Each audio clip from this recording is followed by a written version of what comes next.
विधानसभा के अध्यक्ष हो सकते हैं रमन सिंह, और यही बात कही जा रही है वसुंधरा राजे को लेकर भी कि क्या केंद्र में जिम्मेदारी बड़ी मिलेगी उनको, स्पीकर बनेंगे या फिर राज्यपाल बनाया जा सकता है। सिद्धार्थ यादव, अब मैं बात आ जाते हैं, अब जो आज की डिबेट का टॉपिक है उस पर बात करते हैं। देखिए, कांग्रेस पार्टी को भी, समाजवादी पार्टी को भी, अनामिका जी, थोड़ी सी चिंता ज्यादा है कि मुख्यमंत्री क्यों नहीं बन पा रहा, ऐसा हो गया वैसा हो गया।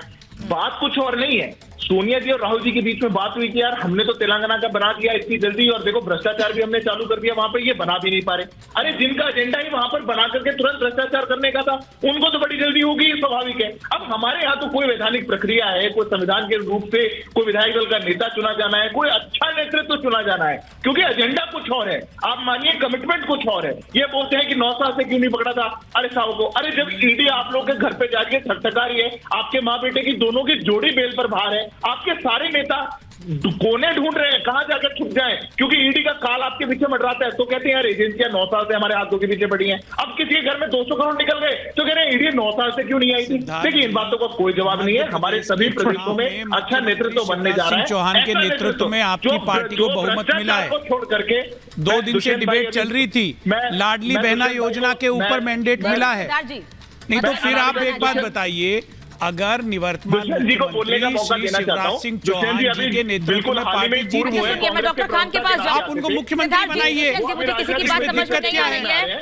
किसी की बात समझ नहीं है। डॉक्टर खान से रिएक्शन लूंगी, लेकिन उससे पहले मैं ये सुनाती हूँ कि छत्तीसगढ़ में सीएम के नाम का ऐलान हो चुका है, लेकिन राजस्थान और मध्य प्रदेश में सीएम कौन हो, इसको लेकर देश भर की जनता क्या कह रही है, सुन लेते हैं, फिर डॉक्टर खान से रिएक्शन लूंगी। देखिए, मध्य प्रदेश में सरकार अगर बन रही है, जनता ने अगर इनको चुना है, तो अब डर तो खत्म ही हो गया है। जनता ने चुन दिया है ना, तो जनता की बात मानी जाएगी। अब ये 1 महीने में बनाए चाहे 2 महीने में बनाए, बनाना तो है, बनाएंगे। शिवराज जी के नाम पर चुनाव हुआ है और शिवराज जी ही मुख्यमंत्री बने, क्योंकि उनकी लोकप्रियता के कारण ही मध्य प्रदेश में बार बार भाजपा की सरकार बनी है। उनकी लाडली बहनें भी चाह रही हैं कि मामा ही मुख्यमंत्री बने। वो बंटाधार नेताजी हैं, उनके मुख्यमंत्री पूर्व दिग्विजय सिंह जी, उनने बंटाधार कर दिया और भारतीय जनता पार्टी मैदान में तैयार है। देखिए, भारतीय जनता पार्टी देश के लिए और राष्ट्र के लिए काम करती है, और वो अपना भारत को विश्व गुरु बनाने के लिए काम कर रही है। कांग्रेस का अपना खुद का व्यक्तिगत मत है। नहीं, भाजपा एक संगठन है जो अनुशासित तरीके से काम करता है, और केंद्रीय नेतृत्व जो है, अपने जो कमेटी है वहाँ पे जो विचार विमर्श होगा उस हिसाब से सीएम का तय किया जाएगा। मैं रिएक्शन डॉक्टर खान से लेना चाहती थी, लेकिन 30 सेकंड में रिएक्शन सिद्धार्थ यादव आपसे कि क्या हम ये माने कि शिवराज सिंह चौहान वसुंधरा राजे का पत्ता कटने वाला है मध्य प्रदेश और राजस्थान में सीएम के तौर पर कम से कम?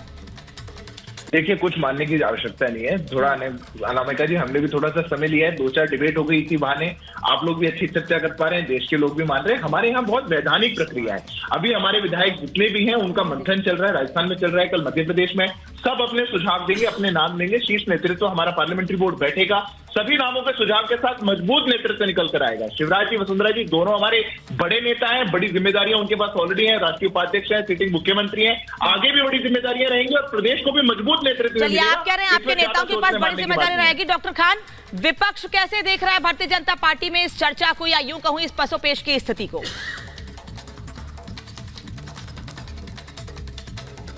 देखिए अनामिका जी, जिस तरह मैं देख रहा हूं कि सीएम को चुनने के लिए माथापच्ची हो रही है, कहीं ना कहीं माननीय मोदी जी आज जातीय समीकरण को बैठाने का प्रयास कर रहे हैं, लेकिन जो इंसाफ देने की बात हो रही थी वो इंसाफ नहीं दिया जा रहा है।